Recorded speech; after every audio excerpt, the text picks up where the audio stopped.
যে মটন খাচ্ছি আজকে। খাবে আর বলবে যে মটন খাচ্ছি। কি বলছো? একদম বলবে যে মটন খাচ্ছি আজকে। আচ্ছা কি মাটন রেডি হয়েছে এটা? একদম কি মাটন এটা? একদম লাল লাল ঝাল ঝাল রেয়াজি খাসি। রেয়াজি খাসি। একদম রেয়াজি খাসি। মানে এক একটা ডেচকিতে কত কেজি করে রয়েছে? এখানে মোটামুটি এক একটা 30 কিলো 35 কিলো করে রয়েছে, ওখানে রয়েছে। আজকে মোটামুটি কত কেজি মাটন রেডি হচ্ছে পাশে? আজকে মোটামুটি কম বেশি 250 কেজির মতন কাছাকাছি। 250 কেজি মানে মানে 2.5 কুইন্টাল, তাই তো?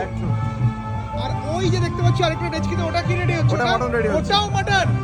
আজকে কত লোকের অ্যারেঞ্জমেন্ট চলছে রয়েছে? মটন। কত লোকের অ্যারেঞ্জমেন্ট আজকে রয়েছে? মোটামুটি 900 থেকে 1000 মোটামুটি একটা টার্গেট রয়েছে। 900 থেকে 1000।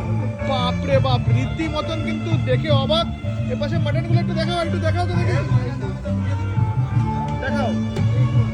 ওহো লাভলি, একেবারে কিন্তু লাল লাল ঝাল ঝাল মাটন এপাশে রেডি হয়ে গেছে। আরে সাবাস, নলিটা একটু